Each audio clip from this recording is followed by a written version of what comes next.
Hey everybody, Steve Motley here.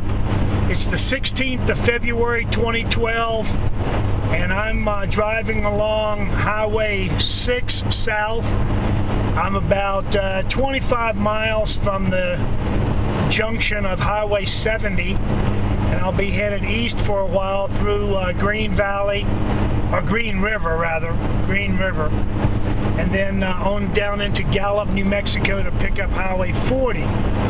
But I stayed in Provo, Utah last night and took off about, 9:30, 10 o'clock this morning, and had a beautiful drive thus far, bright, sunny. You can see some of the scenery back here. It's really amazing how well this little Kodak Play Sport captures the scenery at such a distance while I'm driving along like this. I uploaded a couple videos last night and I was really amazed at how well the scenery came out. So that's kind of an added benefit. You guys can actually see what the terrain is like as I'm driving along here in Utah. You know, Utah is an absolutely gorgeous state. There's so much to see and do here.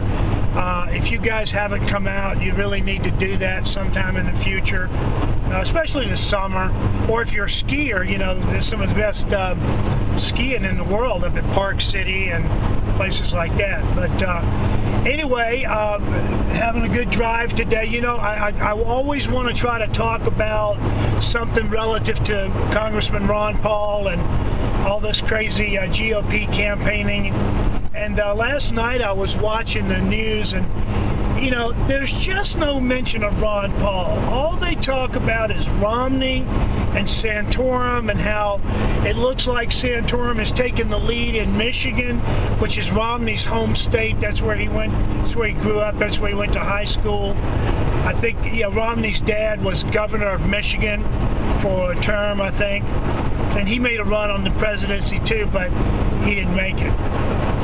But anyway, you know, yesterday I talked a little bit about cognitive dissonance and how that's a person's inability to properly analyze facts, you know, connect the dots and come to some kind of logical conclusions.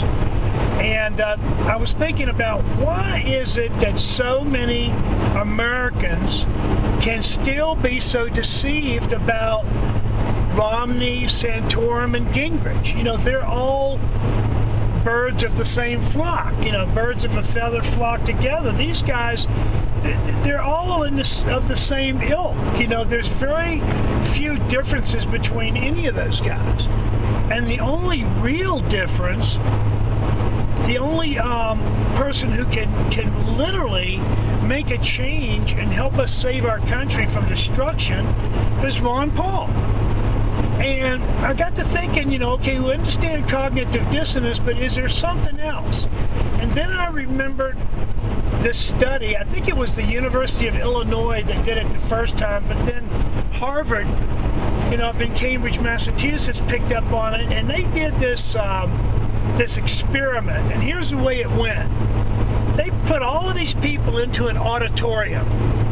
And they said, okay, and then they brought two teams out on stage, and one team was completely dressed in white, and the other team was completely dressed in black. And the audience was instructed that when they say go, they want the people in the audience to count the number of basketball passes that go back and forth between the white team and the black team. And so, and they said they would do this for 60 seconds, and that it was going to be videotaped. And they said, okay, everybody agreed to it. So all of a sudden it started, and these people were, the black team, white team, were passing the ball back and forth. And then in the middle of this, out on the stage comes this guy dressed up in a gorilla outfit. And he jumps up and down and beats his chest, you know, all that stuff, and then runs off the stage, and then the whistle blows, and they said, okay, game's over. And then they said, how many people in the audience saw the gorilla? And, you know, a small number of the people raised their hand. And the other people said, what are you talking about, a gorilla? and they were so focused on counting the number of passes between the white team and black team that they were completely blind to the obvious occurrence of this gorilla coming out and jumping up and down and beating his chest. So psychologists have come to call this inattentional blindness, or some people call it perception blindness. And it's caused by people just being completely overloaded with information, with data.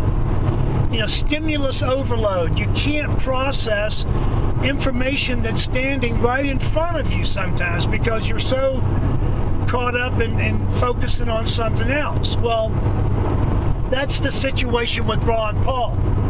Ron Paul is an 800-pound gorilla that's jumping up and down and beating his chest, and most of these idiots out here are still focused on Gingrich, Romney, and Santorum.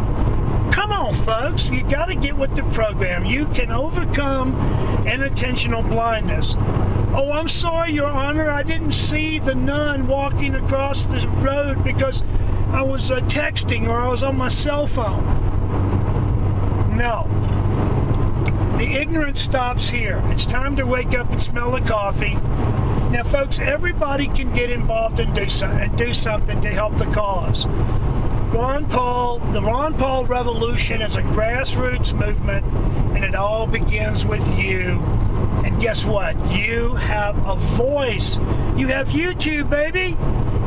Do you know if you go in and get a Gmail account now, let's say I get stevemotley@gmail.com, you also qualify for the corresponding YouTube channel.